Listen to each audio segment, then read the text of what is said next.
श्लोक संख्या 9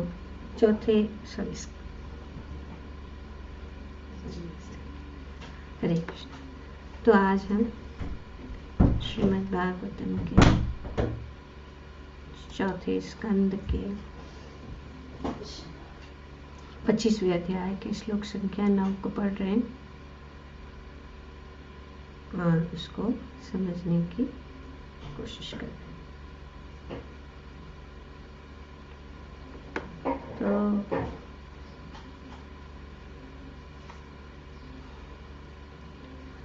हम जानते हैं कि किस प्रकार से नारद मुनि प्रकट हो गए राजा प्राची बरहसर।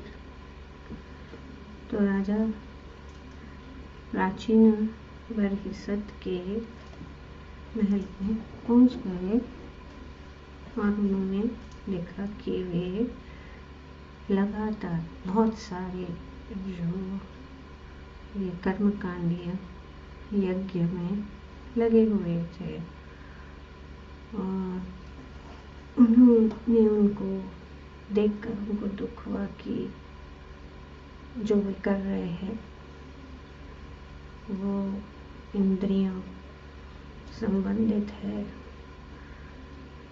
धर्म के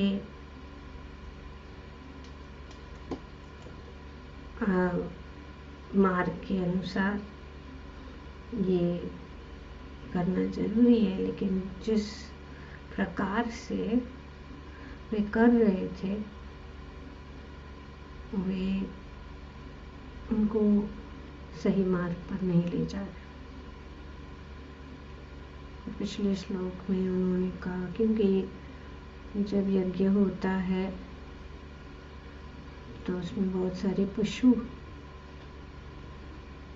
का बलि दिया जाता है और बहुत ज़्यादा करते बार तो फिर बहुत सारे पशु की हत्या हो जाती है। और नारद मुनि ने उनको कहा ये सारे पशु तुम्हारे मरने की प्रतीक्षा कर रहे हैं। इतना बड़ा जो बात यहाँ पे उन्होंने बताया, तुम्हारे मरने की प्रतीक्षा कर रहे हैं जिससे वे उन पर किए गए आघातों का बदला ले सके। तो तुम्हारी मृत्यु के बाद अत्यंत क्रोधपूर्वक तुम्हारे शरीर को लोहे के अपने सींगों से भेद डाले। तो ये बहुत ही कठोर वाक्य नारद मुनि ने उनको सुनाया। पर उनको कैसे रोके, क्योंकि वे अभी जैसे कि हम कुछ करते आते हैं अपने जीवन में कि धर्म के विषय में बहुत समय से करते आते हैं ना, पता नहीं कितने जन्म से करते आ रहे हैं। तो ये संस्कार इसी जीवन में भी हम बहुत सारे संस्कार बचपन से करते आ रहे हैं, तो बहुत कठिन है उनको रोकना। और अगर हम जैसे कि जो नारद मुनि यहाँ पे उनको समझाने जा रहे हैं वो अगर उन्होंने तो डायरेक्ट यहाँ पे तो परिणाम तो बता दिया, लेकिन उनको ये कहना चाहते क्यों कर रहे हो, उसको रोको। लेकिन उनको पता था कि वे अच्छी तरह से नहीं समझेंगे नहीं। ऐसा ही होता है जब हम प्रचार करते हैं, लोग भक्ति में आने से पहले बहुत सारे जो विधियां करते रहते हैं तो उनको अगर रोके तो उनको अच्छा नहीं लगता। यहाँ पे प्रभुपाद जी भी अपने तात्पर्य में बताते हैं कि लोग सोचते हैं कि ये अपनी बात बता रहे हमको, हम तो हमारे परदादा उनसे करते आ रहे हैं, हमारे खानदान से करते आ रहे हैं, इतने सालों से करते आ रहे हैं, हमारा परिवार करता आ रहा है। पर तो कैसे करे? तो नारद मुनि राजा का ध्यान इस तथ्य को आकृष्ट करना चाह रहे थे कि ये बात अच्छी नहीं है, और इस प्रकार से यज्ञ में भी पशुवध को प्रोत्साहन नहीं दिया जाता है। ये सब ऐसी बात नहीं है, और इसीलिए कि यज्ञ भी अगर करे तो ये ज़्यादातर प्रोत्साहित नहीं किया जाता है यज्ञ में। Animal killing is not encouraged even in sacrifice. बहुत सारा इतना इस कर्मकांडीय कार्य में वे लगे रहते, तो क्या करें? तो उन्होंने सोचा कि एक रास्ता निकालना चाहिए, क्योंकि डायरेक्टली अगर उनको बोलेंगे तो वे समझ नहीं पाएंगे, पर वे उनका हित चाहते हैं। और क्योंकि नारद मुनि भगवान के परम भक्त है, और भक्त जो है किसी न किसी, क्योंकि भक्त देख सकता है, उनका अनुभव हो चुका है कि ये मार्ग जो है जरूरत नहीं है। तो यहाँ पे नारद मुनि ने उनको कहा कि ये जो मैंने बताया है, इस संबंध में मैं एक प्राचीन इतिहास सुनाना चाहता हूँ, जो पुरंजन नामक राजा के चरित्र से संबंधित है। इसे ध्यान पूर्वक सुनो, और सचमुच ये बहुत ही महत्वपूर्ण भाग है श्रीमद् भागवत का, जो हमें ध्यान पूर्वक सुनना है, जैसे यहाँ पे नारद मुनि आदेश दे रहे।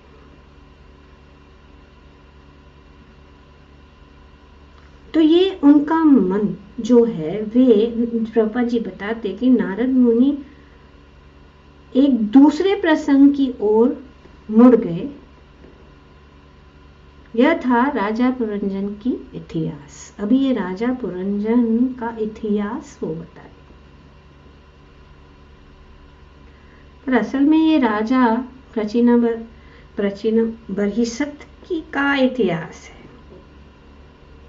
जिसे भिन्न ढंग से अभी उनका परिणाम, अभी उनके विषय में उनको बदलना है, तो उनको उनका नाम न लेके उनको वही बात जो है समझाने की कोशिश कर रहे हैं नारद मुनि। महाराजा पुरंजन की इतिहास, राजा पुरंजन की इतिहास हो सका, तो ये रूपक है। दूसरे शब्दों में ये रूपक है। It is an allegory. Allegory का व्हाट इज एन एलेगरी? वो ऐसी चीज है जो यहाँ पे जो रूपक कहा जाता है एलेगरी को।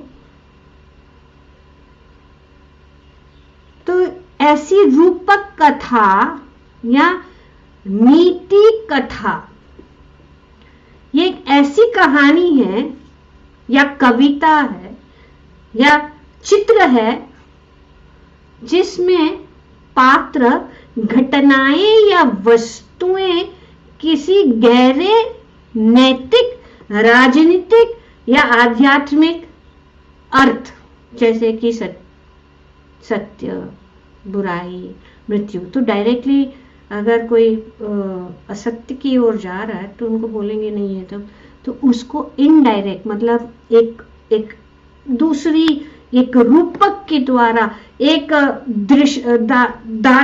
दर्शन के द्वारा दर्शाता है एक दूसरे रास्ते से। तो इससे नहीं मालूम पड़ेगा तो इससे उसका सीधा अर्थ अलग होता है, लेकिन एक छिपे हुए लक्षणिक अर्थ को प्रकट करता है। तो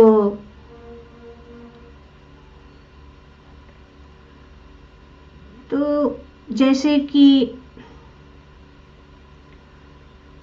उदाहरण है, जो हम बहुत सारे एलेगरीज है, इनफैक्ट भगवद गीता में भी भगवान 15वें अध्याय में एलेगरी देते कुछ समझाने के लिए कि आध्यात्मिक जगत क्या है, भौतिक जगत क्या है। तो उन्होंने रूचक किसका दिया? पेड़ का। जैसे सामान्य रूप में हमने जो एलेगरीज है, like the tortoise and the hare, it's also an allegory, वो एक रूपक है। कछुआ और खरगोश का कहानी हम न जाने, ये रूपक है। जो दृष्टा और अति,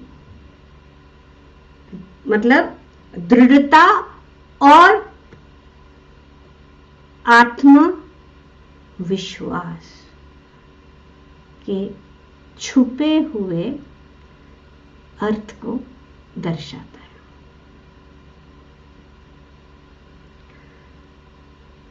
तो ये दृष्टांत है, और इस प्रकार से अब नारद मुनि जो है वे रूपक या अन्योक्ति है। पुरंजन शब्द का जो अर्थ क्या है? पुरंजन शब्द का अर्थ है जो देह का भोग करता है, मतलब जीव। और इसकी जो स्पष्ट व्याख्या अगले कुछ अध्यायों में मिलती है। तो ये पूरी जो कथा है, ये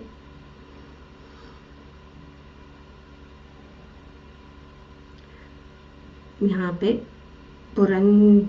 राजा पुरंजन के जीवन कथा से यहाँ पे राजा प्राचीन भविष्यत को समझाया जा रहा है। क्योंकि भौतिक कर्मों से रत व्यक्ति भौतिक कार्यों से संबंध कहानियां सुनना चाहता है, अतः नारद ने राजा पुरंजन का चरित्र सुनाना प्रारंभ किया, और इस प्रकार से वे उनका ही इतिहास बता रहा है। तो नारद मुनि ने प्रत्यक्ष रूप से यज्ञों की भर्त्सना नहीं किया। एक्चुअली उन्होंने यही कहना चाहते, बंद करो ये यज्ञ, नारद मुनि कहना चाहते, लेकिन उन्होंने उनकी भर्त्सना नहीं की, जिसमें पशु बलि दी जाती थी। किंतु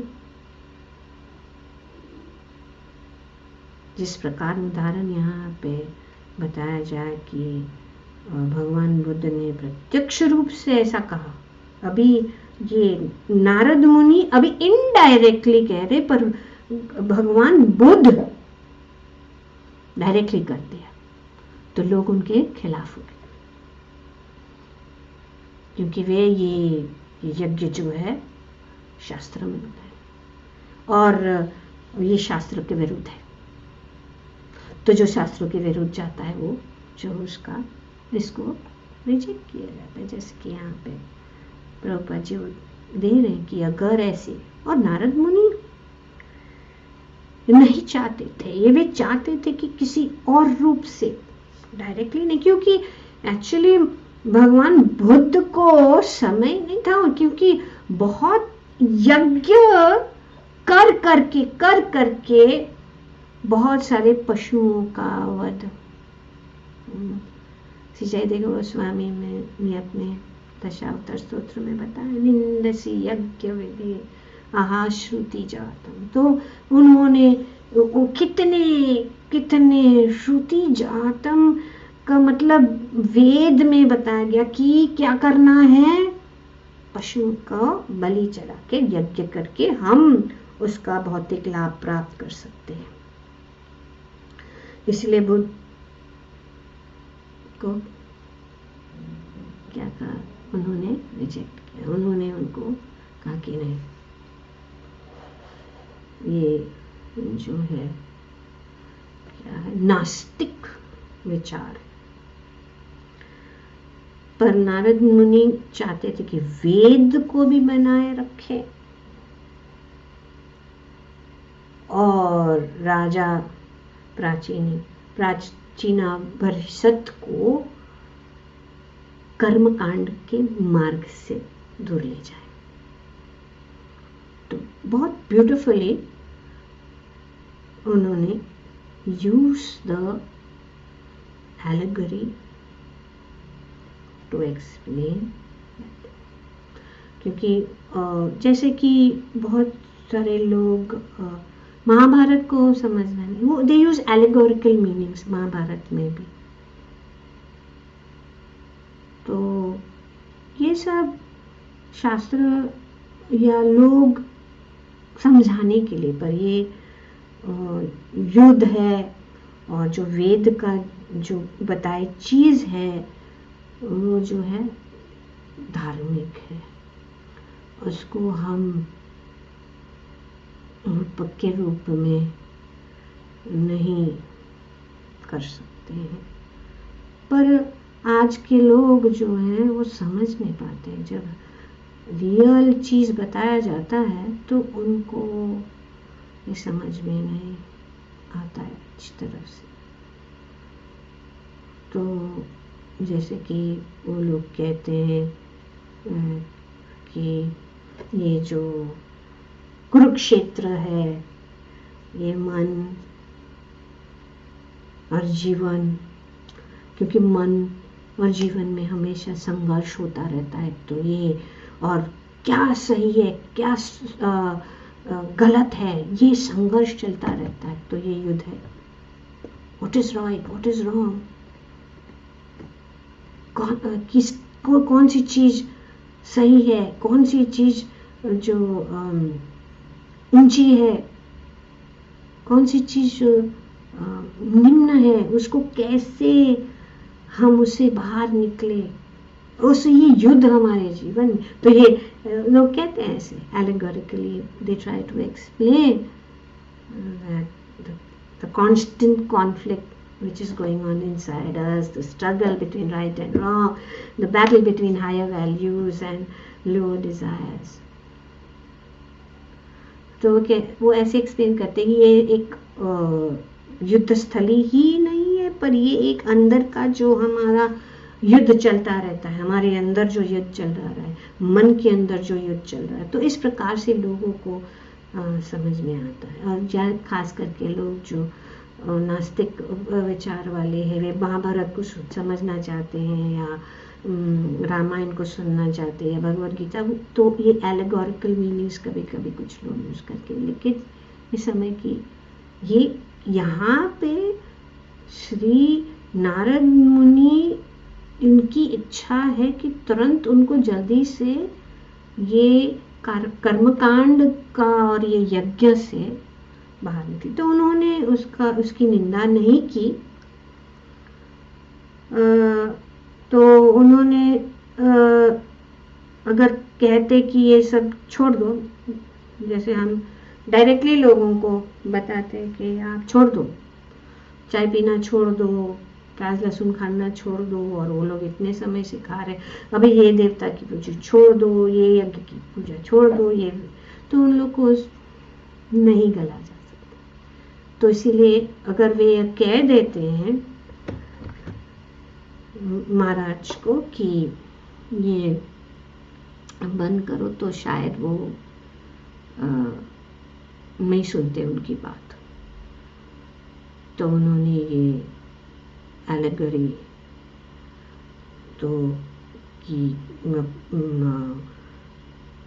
राजा पुरंजन की कथा सुन के वो खुद उसको समझ जाए, ऐसे उन्होंने ये अभी बताने जा रहे हैं। तो ये बहुत ही टीचिंग मेथड नारद मुनि का बहुत it's a refined teaching method of Narad मुनि, जो कुछ संत महात्मा भी इसका इस्तेमाल करते हैं।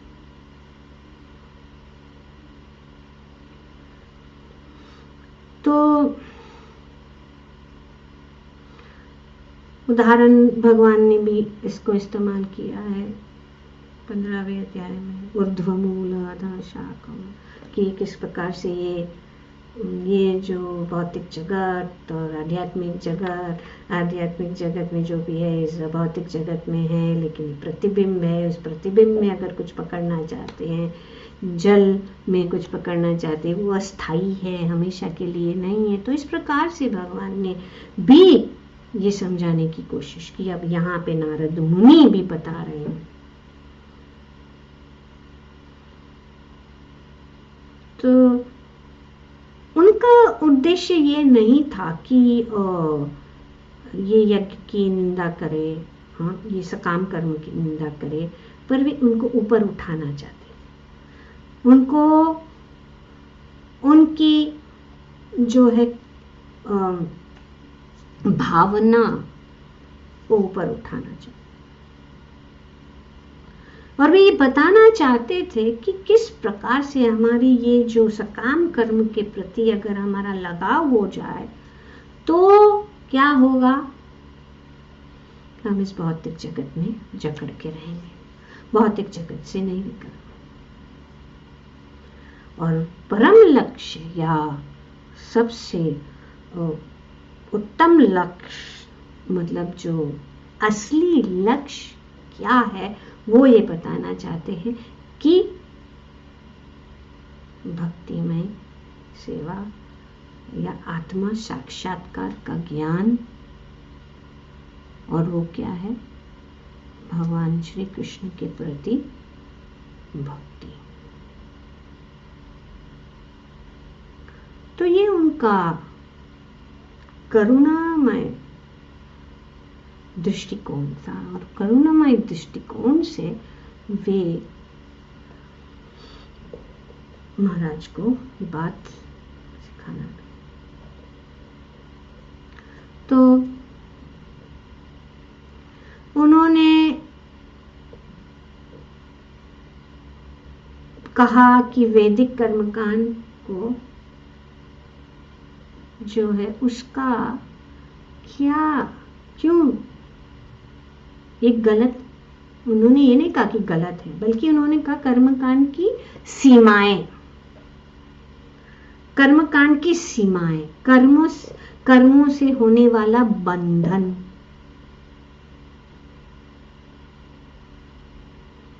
तो ये अंतिम लक्ष्य को वे जो स्थायी है, वो हमेशा के लिए। तो उन्होंने ये जो रूप, उन्होंने कहा कि ये पुरंजन कौन है, ये पुरंजन जो जीव है, और जो उसका राज्य है उसमें 9 क्या है, द्वार है, और वो 9 द्वार क्या है, ये हमारा शरीर, और जो रानी है वो क्या है, हमारी बुद्धि, मन और बुद्धि। और जो ये आनंद उठा रहे हैं इस राज्य में, इस सिटी में of 9 gates, the city of 9 gates, the body, ये इंद्र तृप्ति। हम सभी अपनी जो इंद्रियों को किस प्रकार से संतुष्ट या उनको भोग करना, और काल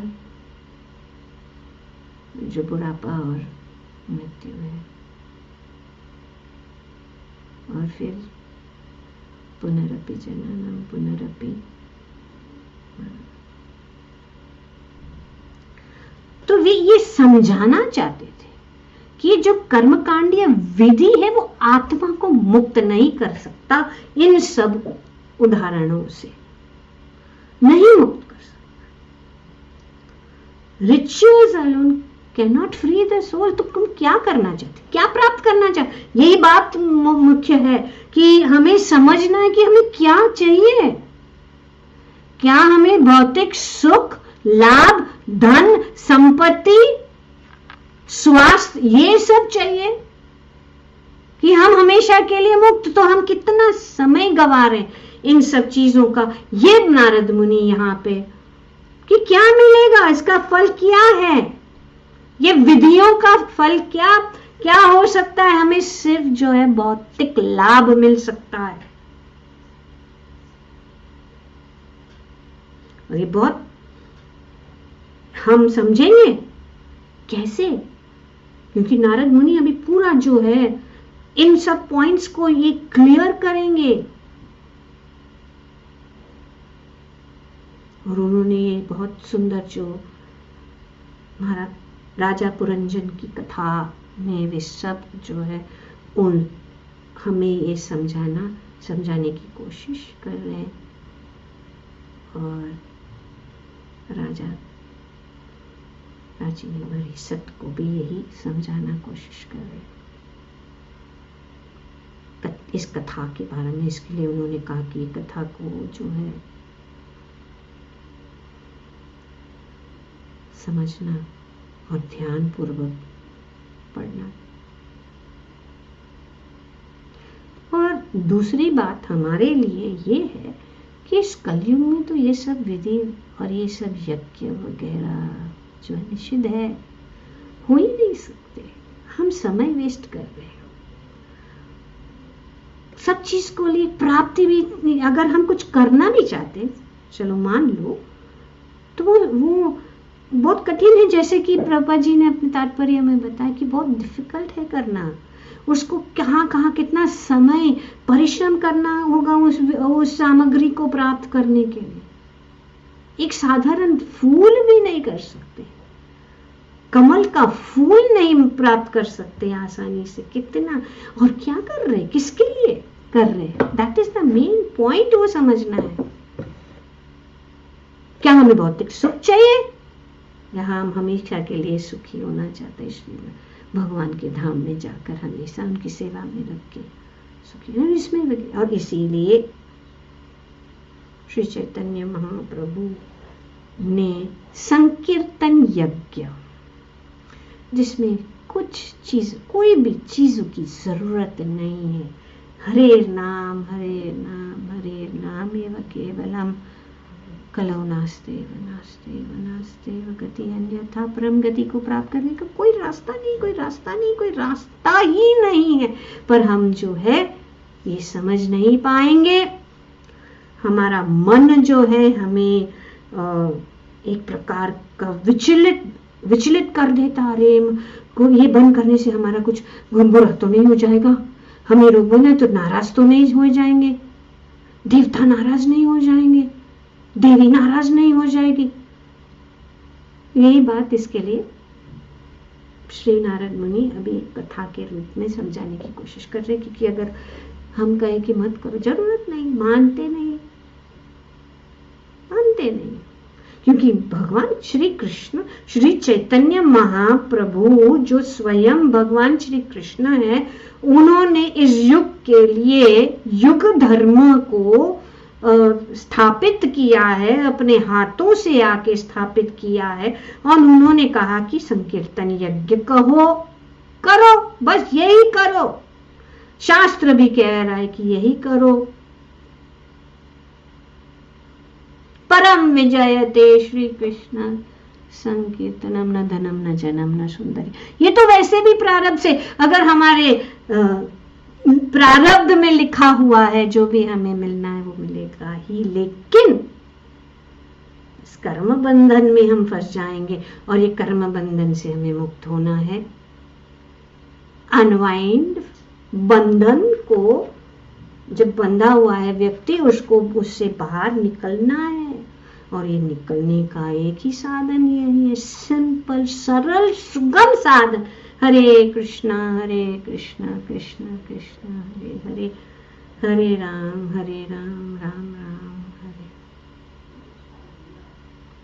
और हम एक्चुअली जो है, हम सोचते हम भोगता नहीं है, हम सोचते हम भोगता है, लेकिन एक्चुअली हम नहीं है। भगवद गीता में क्लियर भगवान बताते हैं कि ये तो हम तो एक शरीर रूपी यंत्र, ईश्वरा सर्व, कौन एंजॉयर है? कृष्ण। और हम कैसे एंजॉय कर सकते? जब कृष्ण को एंजॉय मिले। सम सिद्धिर हरि तोषणम, जब भगवान प्रसन्न हो जाएंगे तो हम खुश हो जाएंगे, हम आनंद में हो जाएंगे। लेकिन अगर हम अपनी इंद्रियों को तुष्ट करने के लिए कार्य करेंगे तो यह हो ही नहीं सकता, क्योंकि हम तो भोगता नहीं, भोगता भगवान और सब कुछ उनका है। ईश्वरा सर्वभूतानां हृदयेषु अर्जुन तिष्ठति। हम सर्वभूतानि यंत्ररूढ़ानि मायाया। तो ये हम इस प्रकार से भ्रमण कर रहे हैं। The supreme Lord is situated in everybody's heart. वो हमारा सबसे अच्छा मित्र है, अंदर है, लेकिन हम अंदर नहीं देखते, हम बाहर देख रहे हैं। ईश्वर सर्व हृदयेषु अर्जुन तिष्ठति। He is directing. कौन डायरेक्ट कर रहे? And is directing the wanderings of all living entities, who is seated as a machine made of the material energy. तो ये क्या सोच रहे हैं हम कि हम अपना जीवन चला रहे, लेकिन हमारा जीवन चलाया जा रहा है। This is the difference, जो हमें नहीं,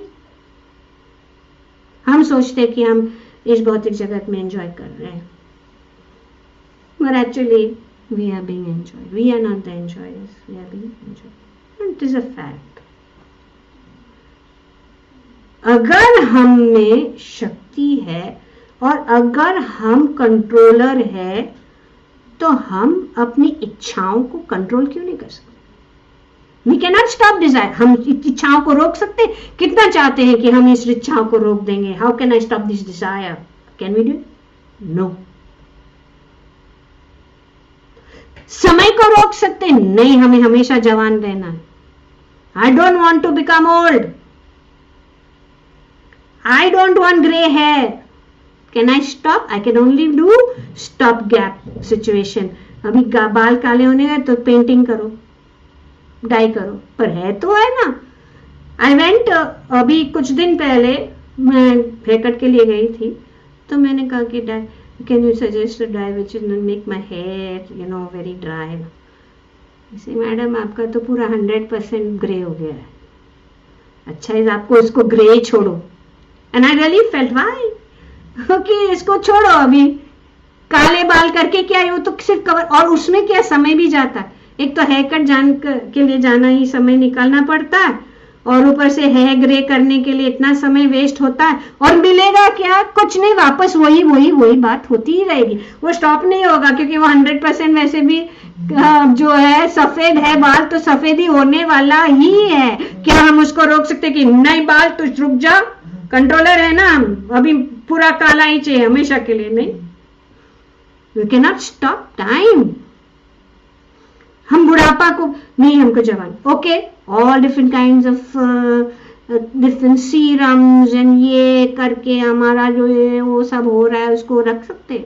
ऐसा नहीं कि नहीं करना, पर ऐसे सोच के कि हम ये सिचुएशन है कि हमें ओके प्रेजेंटेबल ये वो सोसाइटी में ये वो करना होता है, लेकिन can it stop? No, the wrinkles will come, the dark circles will come, the skin will sag, and then the function of the body will, which was so fast, is becoming slow down हो रहा है। क्या हमको उसको रोक सकते हैं? नहीं। मृत्यु को रोक सकते हैं? नहीं। तो फिर कौन कंट्रोल में है? अगर हम कंट्रोल में नहीं है, हम अपनी मृत्यु को रोक नहीं सकते हैं। हम भीष्म पितामह नहीं है। इच्छा मृत्यु हो सकता है जिसको भगवान में पूर्ण शरणागति हो, और जो भगवान का महान भक्तों विलय कर सकता है, लेकिन मृत्यु तो होगा, रोक सकते हैं लेकिन होना तो निश्चित है। तो इस प्रकार से वे यहाँ पे बताना चाहते हैं कि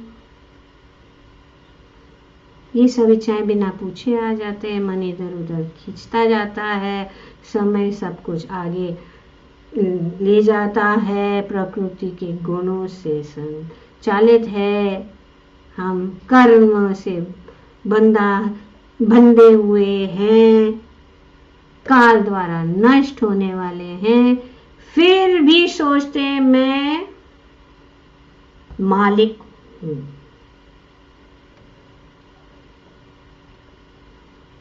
तो हम सोचते हैं कि हम जीवन जी रहे हैं, लेकिन वास्तव में जीवन हमें जी रहा है, प्रकृति चला रही है।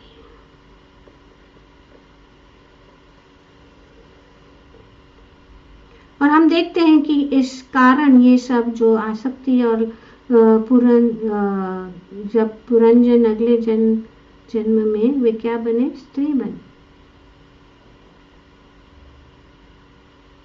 ये शरीर की पहचान को वे तोड़ना चाहते थे कि मैं मनुष्य हूं, मैं स्त्री हूं। पहचान बदलती रहती है, कभी हम स्त्री बनेंगे, कभी पुरुष, कभी पशु, कभी पेड़ पौधा, पर आत्मा स्थिर रहती है।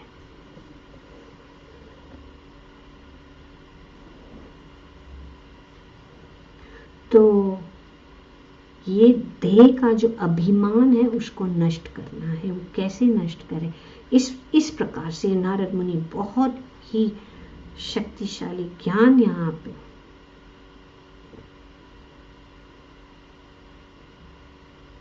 बता रहे हैं। तो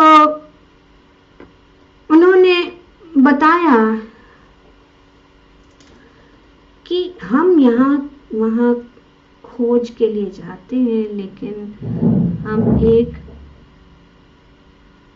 हमारा एक भूला हुआ मित्र है परमात्मा, उसको हम भूल जाते हैं। वे हमारे साथ हृदय में स्थित, यहाँ पे भगवद गीता में भगवान ने बताया, हमेशा उनका साथ है, हमेशा मार्ग, वॉन्डरिंग्स, डायरेक्टिंग द वॉन्डरिंग्स कौन कर रहे? परमात्मा। लेकिन वो एक बात है, भगवान क्या नहीं करते, हमें मजबूर नहीं करते। वे हमें जो स्वतंत्रता देते हैं, हम भूल जाते पर भगवान हमें नहीं भूलते। ये अंतर है। हम बहुत भूल जाते हैं कि भगवान हमारे साथ है। तो पुरंजन की तरह बनने से बचने के लिए हमें क्या करना चाहिए? मन को देखो, अंधा अनुसरण मत करो, इंद्रिय भोग को कम करो, जितना जरूरत है उतना ही, आत्मा और शरीर को एक रखने के लिए कृष्ण का स्मरण करो, नियमित स्मरण और मनन करो। नियमित होना जरूरी है। अगर नियमित नहीं, क्योंकि मन बहुत चंचल है, वो यहाँ वहाँ हमें ले जाएगा।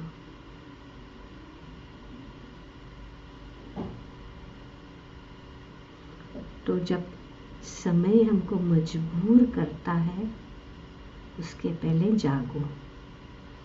क्योंकि क्या होता है, बहुत लोग सोचते हैं अभी तो बहुत समय है, हम तो बहुत हेल्दी हैं, हम यंग है, ये है वो है, नाच कूद करते रहेंगे, पर समय हमें मजबूर कर देगा। तो समय तो gracefully live in this world, gracefully leave this world, gracefully, नहीं कि मजबूरी, अभी तो बस कुछ नहीं है, हम तो भोग करना चाहते हैं, एंजॉय करना चाहते हैं, फिर बाद में भगवान की शरण में आए, पर फिर समय बहुत, बिकॉज हमारी इंद्रियां भी काम नहीं करेंगे, पैर नहीं चलेंगे धाम में जाने के लिए, हाथ नहीं चलेंगे सेवा करने, आंखें देखने से सुनाई नहीं दे रहा है, सुनाई नहीं, तो क्योंकि अगर हम इतना इंतज़ार करेंगे ना तो जीवन हमें तोड़ देगा।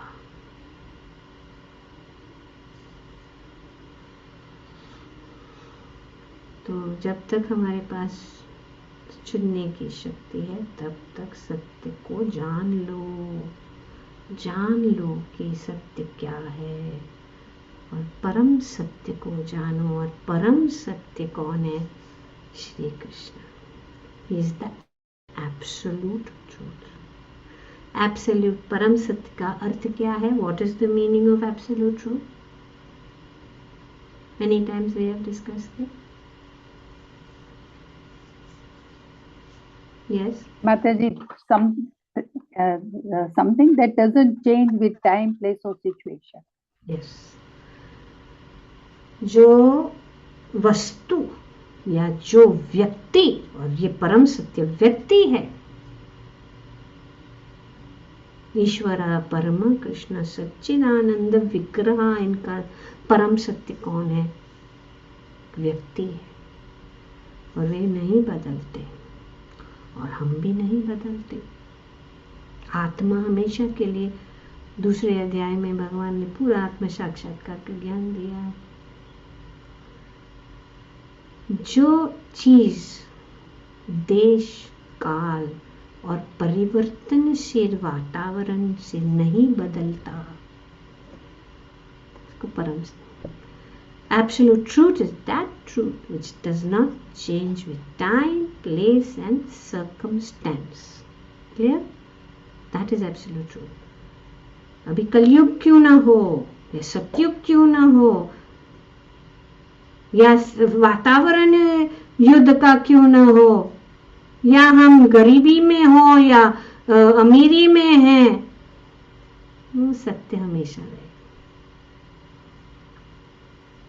तो इसीलिए हमें ये परिस्थिति के लिए रुकना नहीं चाहिए, हमें जानना है कि इसको करने से क्या मिलेगा, क्या हम छुटकारा पाएंगे इस जन्म मृत्यु की इस बंधन से।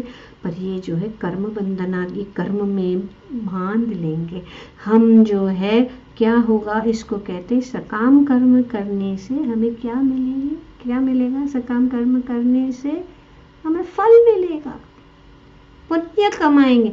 आपको पुण्य कमाना है, और उस पुण्य अगर हम कमा रहे तो वापस तो आना ही पड़ेगा इस भौतिक जगत में बार बार, क्योंकि कैसे भोगोगे नहीं तो।